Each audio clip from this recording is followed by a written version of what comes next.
خود مکہ میں بھی اسی طرح کا ماحول تھا، اور آپ دور کیوں جاتے ہیں، ہمارے یہاں بھی اسی طرح کا ماحول ہے. موت کے بعد کی زندگی کا یقین آئے تو اپنی یہ زندگی بدل نہ ڈالیں. اس زندگی کے بارے میں رب العزت نے جو کچھ بتایا ہے، انکار بھی تو اسی سے ہوتا ہے کہ ہم اپنی 5 سینسز سے اس زندگی کو محسوس نہیں کر سکتے. ہم نہ آنکھوں سے دیکھیں، نہ کانوں سے سنیں، نہ اپنے حواس سے محسوس کریں. اس جہان کے بارے میں ہم کیسے یقین کر لیں؟ یعنی ان سین ورلڈ جو ہے، جو کچھ پردہ غیب کے پیچھے ہے، اس پر یقین کرنے کے لیے تیار نہیں ہے. اللہ تعالیٰ نے اس مقصد کے لیے کتنے واقعات ہیں جو ہمارے سامنے رکھے ہیں. مثال کے طور پر اصحاب کہف کا واقعہ ہے. آلموسٹ 309 برس کے قریب اللہ تعالیٰ نے انہیں سلا دیا.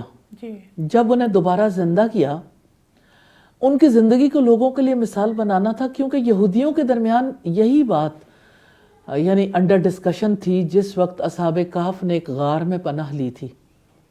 اللہ تعالیٰ چاہتے تھے کہ ان کے سامنے یہ ثابت کر دیں کہ موت کے بعد زندگی ہے. اس وجہ سے اصحاب کہف کو سلایا گیا، اور جس وقت یعنی وہ اٹھے اور انہوں نے کہا کہ کون ہے، جاؤ دیکھو، دیکھ بھال کے جانا اچھا کھانا کہاں سے ملتا ہے.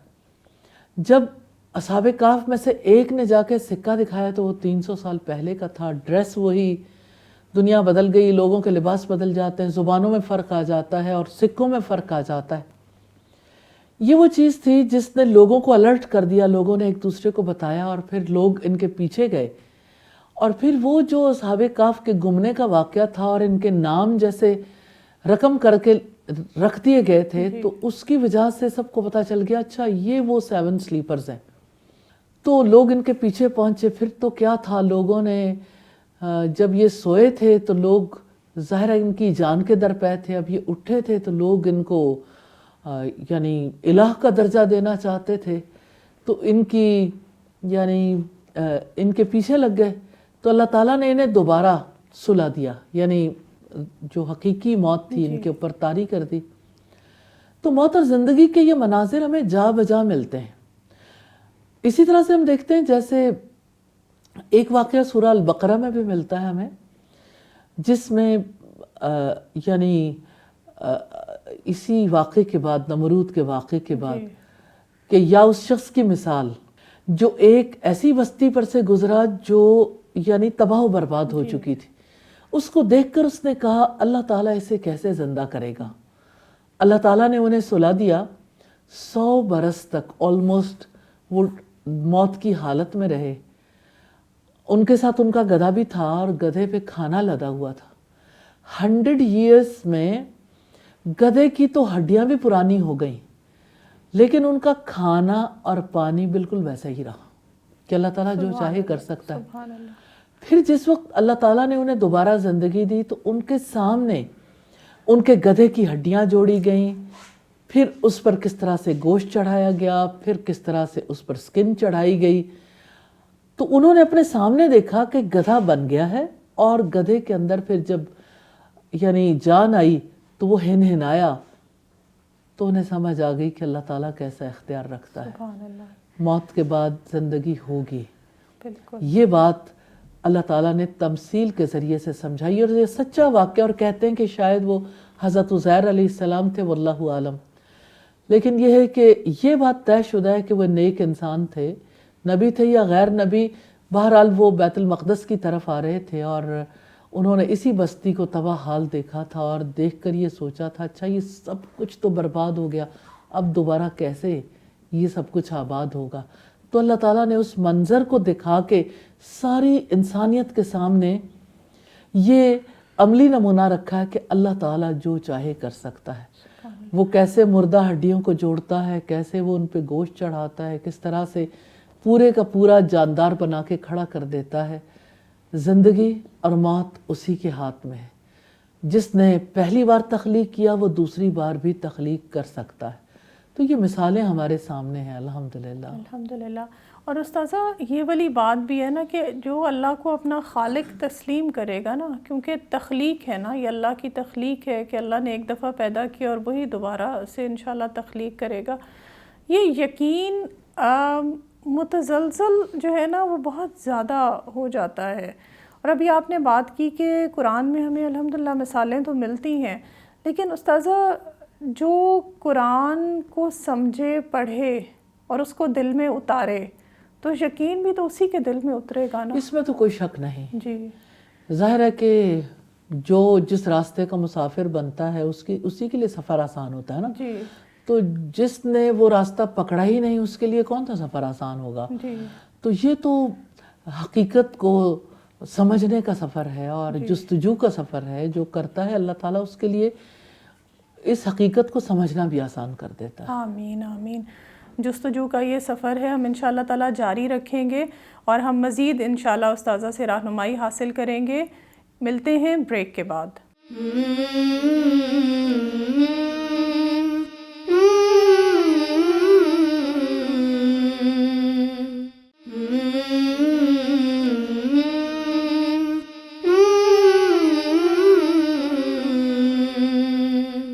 Welcome back. استاذہ ہم بریک پہ جانے سے پہلے بات کر رہے تھے جیسے یہ یقین کا سفر ہے الحمدللہ، اور اللہ تعالیٰ جس کو چاہتا ہے ہدایت بھی دیتا ہے اور یہ یقین بھی دل میں اتارتا ہے، اور اللہ سے ہم توفیق تو طلب کرتے ہیں. اللہ تعالیٰ ہمیں انشاءاللہ تعالیٰ ہمیں شرح صدر عطا کرے. تو استاذہ اس یقین کے سفر میں قرآن ہماری مزید کیا رہنمائی کرتا ہے کہ اس کو کس طرح سے حاصل کیا جائے؟ اچھا، بڑا دلچسپ واقعہ ہے سعدیہ. جی. قرآن حکیم ہمیں یہ بتاتا ہے کہ ابراہیم علیہ السلام نے بھی یہ سوال کیا تھا اللہ تعالیٰ سے، کیف تحیی الموتیٰ، کہ آپ مردوں کو کیسے زندہ کرتے ہیں اور کیسے زندہ کریں گے. جی. تو اللہ تعالیٰ نے جواب دیا اولم تؤمن، کیا بھلا تم ایمان نہیں رکھتے؟ تو انہوں نے جواب دیا بلا، کیوں نہیں، وَلَكِنْ لِيَطْمَئِنَّ قَلْبِي، لیکن مجھے دل کا اطمینان چاہیے. یعنی میرا یقین ہے، ایمان ہے، لیکن اس میں اور زیادہ ترقی چاہیے، اور زیادہ وسعت چاہیے. تو یوں ابراہیم علیہ السلام نے جب یہ بات سامنے رکھی تو اصل بات یہ تھی کہ وہ مشاہدہ حق کرنا چاہتے تھے. جی. کہ اپنی آنکھوں سے دیکھ کر یقین حاصل کروں. تو یہ یقین کی بھی تو منازل ہے نا. بالکل. ایک تو یقینی علم ہے، علم الیقین ہے. دوسرا یہ ہے کہ انسان اپنی آنکھوں سے دیکھ کر یقین حاصل کرتا، عین الیقین. اور تیسرا یہ حق الیقین ہے کہ انسان اس کے آخری مرحلے تک پہنچ جاتا ہے. الحمدللہ. تو یہ علم الیقین کی بات تو سمجھ آتی، یقینی علم کی جو اللہ تعالیٰ نے اپنی کتاب میں دیا. لیکن ابراہیم علیہ السلام کا واقعہ اسٹیپ ہیڈ ہے. یعنی یہ آنکھوں سے دیکھ کر یقین کرنے کی بات ہے. مشاہدہ حق کیا انہوں نے. اللہ تعالیٰ نے کہا کہ آپ نا 4 پرندے پال لو، خوب اپنے سے مانوس کر لو. جب وہ مانوس ہو جائیں گے، تمہارے پکارنے پہ چلے آتے ہیں، تو آپ ان پرندوں کو ذبح کر دو، ان کے ٹکڑے ٹکڑے کرو اور آپس میں ملا دو جیسے گوشت مکس کیا جاتا ہے. بالکل. پھر اسے 4 مختلف طرح کے پہاڑوں پہ رکھا. جب وہ چاروں تقسیم ہو کے 4 پہاڑوں پہ چلے جائیں گے، پھر انہیں بلاؤ، وہ تمہارے پاس بھاگے چلے آئیں گے اللہ تعالیٰ کے حکم سے. سبحان اللہ. زندگی کیا چیز ہے یہ زندگی؟ کہاں سے آتی ہے یہ زندگی؟ کون لے جاتا ہے یہ زندگی؟ اور کون زندگی کو لے جانے کے بعد دوبارہ عطا کرتا ہے زندگی؟ وہ رب ہے، زندگی کا مالک. وہ جس نے موت اور زندگی کو تخلیق کیا، جس نے فرمایا خلق الموت والحیات، کہ اس نے موت اور زندگی کو تخلیق کیا ہے. لیبلوکم ایکم احسن عملا، تاکہ وہ تمہیں آزمائے تم میں سے کون سب سے اچھے عمل کرنے والا. تو اللہ تعالیٰ تو زندگی اور موت کا مالک ہے. اللہ تعالیٰ نے زندگی اور موت کو تخلیق کیا، لیکن یہ جو موت کے بعد کی زندگی کا یقین ہے وہ اس لیے ضروری ہے تاکہ انسان احسن عمل کرنے کے قابل ہو جائے. تو احسن عمل ہونا ممکن نہیں ہے ایک جہان پر آپ کو یقین ہی نہیں. آپ اس کے لیے کیا تیاری کرو گے؟ بالکل. میں جب قرآن حکیم پڑھتی ہوں اور اس میں دیکھتی ہوں وَلِمَنْ خَافَ مَقَامَ رَبِّهِ جَنَّتَانِ، سبحان اللہ. بہت جو اللہ تعالیٰ کے آگے کھڑے ہونے سے ڈر گیا اس کے لیے 2 باغ ہیں. مراد یہ کہ اس کے لیے باغ ہی باغ ہیں. بالکل. تو اللہ تعالیٰ کے آگے وہ کھڑا ہوگا جو دوبارہ زندہ ہوگا, دوبارہ زندگی ملے گی, دوبارہ زندگی حق ہے. آپ ہر روز جب رات کو سوتے ہیں آپ یہ کہہ کے سوتے ہیں, ایک مسلمان سے توقع ہے کہ وہ ضرور یہ کہہ کے سوئے, اللہم بسمک اموت و احیا, یا اللہ میں تیرے نام سے مرتا اور جیتا ہوں. یہ رسول اللہ صلی اللہ علیہ وسلم کہا کرتے تھے, اور ہم بھی یہی بات کہتے ہیں. بالکل, کیونکہ نیند بھی تو موت ہے. نیند بھی موت کی طرح ہے. پھر جب ہم بیدار ہوتے ہیں ہر رات کے بعد, جو یعنی ہر رات میں جو نیند آتی ہے جو موت کی طرح ہے, اس کے بعد جب صبح نصیب ہوتی ہے تو رسول اللہ نے جو دعا سکھائی, الحمدللہ الذی احیانا بعد ما اماتنا وإلیہ النشور. تمام تعریفیں اللہ تعالیٰ کے لیے ہیں جس نے ہماری موت کے بعد ہمیں زندگی عطا کی, اور اسی کی طرف ہم سب نے جمع ہونا. تو آپ امیجن کریں ہر مارننگ میں ہم یہ یقین حاصل کرتے ہیں اس دعا کے ساتھ کہ موت کے بعد دوبارہ زندگی ہے.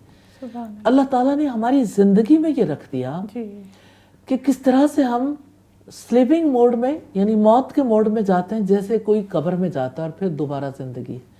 تو ہر آنے والے دن میں ایک نئی زندگی ہے, ایک نیا دن, ایک نیا وقت انسان کو ملتا. اس کے باوجود انسان سمجھ نہیں پاتا موت کے بعد دوبارہ زندگی ہوگی. تو اللہ تعالیٰ نے مثالوں سے سمجھایا ہے. تو ابراہیم علیہ السلام نے تو کہا تھا وَلَكِنْ لِيَطْمَئِنَّ قَلْبِي, بالکل, تاکہ میرے دل کو اطمینان مل جائے. تو یہ دلی اطمینان جو ہے نا, یہ کس مقصد کے لیے؟ لِيَبْلُوَكُمْ أَيُّكُمْ أَحْسَنُ عَمَلًا, تاکہ وہ تمہیں آزمائے تم میں سے کون سب سے اچھے عمل کرنے والا ہے. تو زندگی کا یہ امتحان ہے, آنے والی زندگی کا یقین دراصل ہماری اس زندگی کی اور آنے والی زندگی کی کوالٹی کو بہتر کرتا ہے. اس زندگی میں ہم وہ عمل کرنے کے قابل ہوتے ہیں جس سے ہماری اگلی زندگی بہتر گزر سکے. اس زندگی میں جو اعمال ہم کرتے ہیں, انجام دیتے ہیں, ان اعمال کی وجہ سے آنے والا کل بہتر ہو سکتا ہے. الحمدللہ. تو موت کے بعد کی زندگی پر یقین ہماری بنیادی ضرورت ہے. اس یقین کے ساتھ ہی ہم اپنی لائف کی کوالٹی کو بہتر بنا سکتے ہیں. الحمدللہ. استاذہ, ہم اپنی نارمل لائف میں بھی تو یہی دیکھتے ہیں نا کہ اگر اکاؤنٹیبلٹی نہ ہو تو کوئی بھی عمل جو ہے وہ اس طرح سے پیور نہیں ہوتا نا. نارمل زندگی میں بھی کہ اگر ایک اسٹوڈنٹ ہے, اس کو یہ پتا ہے کہ میرا پیپر ہونا ہے, امتحان ہونا ہے, تو تبھی اس نے محنت کرنی ہے اس کے اندر کوالیفائی کرنے کے لیے. اور اسی طرح سے کوئی نارمل اگر کوئی اپنی زندگی گزار رہا ہے, اس کو کسی آرگنائزیشن سے ایسوسیٹڈ ہے, ادارے سے ایسوسیٹڈ ہے, تو جب تک وہ اس کو یہ نہیں پتا کہ میں نے اکاؤنٹیبل ہونا ہے, تب تک اس کی کام کی کوالٹی بھی بہتر نہیں ہوگی. یہ تو ہماری زندگی کا بھی اصول ہے, اور یہی اصول انشاءاللہ آگے بھی لاگو ہوگا. ورنہ تو جو ظالم ہے وہ تو ظالم ہی رہے گا اگر اس کی پکڑ کا کوئی ہمیں آگے سے یقین نہیں ہوگا. تو اس کا یقین دلانے کے کتنے طریقے ہیں. مثال کے طور پر جیسے آپ نماز ادا کرتے ہو, نماز میں جس وقت انسان اللہ تعالیٰ کے آگے کھڑا ہوتا ہے, سرنڈر کرتا ہے, ہاتھ باندھتا ہے, رکوع میں جاتا ہے, سجدے میں جاتا ہے, تشہد میں بیٹھتا ہے, یعنی وہ اللہ تعالیٰ کے آگے موجود ہوتا ہے نا. اور رسول اللہ صلی اللہ علیہ وسلم نے بھی یہی سکھایا. جب حضرت جبریل علیہ السلام نے سوال کیا تھا مل احسان, احسان کیا ہے, تو آپ نے فرمایا تھا ان تعبد اللہ کأنک تراہ, تم اللہ تعالیٰ کی عبادت ایسے کرو گویا کہ تم اسے دیکھتے ہو. جی بالکل, گویا کہ تم اسے دیکھتے ہو, یعنی آمنے سامنے. تو اپنے آپ کو انسان اللہ تعالیٰ کے آگے کھڑا کرتا ہے نا. فَإِن لَمْ تَكُنْ تَرَاهُ فَإِنَّهُ يَرَاكَ, اگر تم اسے نہیں دیکھتے وہ تو تمہیں دیکھتا ہے. تو اللہ تعالیٰ کی مانیٹرنگ میں, اس کی نظروں میں رہنا, اس کا احساس کرنا انسان کی زندگی کو بدل دیتا. یہی ایکسیلنس اچیو کرنے کے لیے ضروری ہے. الحمدللہ. تو یہ جو عقیدہ ہے موت کے بعد زندگی کا, یہ برحق ہے, یہ سچا عقیدہ ہے, ایسا ہونے والا ہے. اور اللہ تعالیٰ نے ہمیں کس کس طرح سے اس عقیدے کی پختگی کے لیے کیا کچھ سکھایا ہے. کبھی نماز میں اپنے آگے کھڑا ہونا سکھایا, کبھی سونے کے بعد جاگتے ہوئے یقین دلایا کہ یہ موت کے بعد کی زندگی ہے. اور اس طرح سے اللہ تعالیٰ نے ہمارے لیے اس عقیدے کو سمجھنا اور دل میں بسانا اور یقین کرنا آسان کر دیا. الحمدللہ. الحمدللہ. استاذہ اللہ کرے کہ ہمارے اندر یہ یقین اتر جائے انشاءاللہ اور ہم آخرت کی جواب دہی کے لیے اپنے آپ کو تیار بھی کر سکیں انشاءاللہ۔ استاذہ آپ سے درخواست ہے کہ آپ ضرور دعا کر دیجئے کہ اللہ تعالی ہمیں اس زندگی اور موت کے بعد والے زندگی کے لیے تیاری کرنے کی توفیق عطا فرمائے۔ یا ارحم الراحمین، آپ سے استدعا ہے موت کے بعد کی زندگی کا یقین نصیب فرما دیجئے، آمین۔ اور الہی اس کی وجہ سے ہمیں اپنی اس زندگی کی اصلاح کرنا نصیب فرما دیجئے، اور الہی ہمیں نمازوں میں یہ یقین نصیب فرمائیے کہ ہم آپ کے آگے کھڑے ہیں، اور الہی ہمیں ہر صبح میں یہ یقین نصیب فرما دیجئے اور غور و فکر کرنے کی توفیق عطا فرمائیے کہ ہمیں چھوٹی موت کے بعد دوبارہ زندگی نصیب ہو رہی ہے، ایسے ہی ہم نے حشر کے میدان میں اکٹھے ہونا ہے، اور الہی اس کے لیے آج اپنی زندگی کی کوالٹی، اپنے اعمال کی کوالٹی کو بہتر بنانے کی توفیق عطا فرمائیے۔ آمین آمین ثم آمین۔ آمین۔ جزاک اللہ خیر استاذہ۔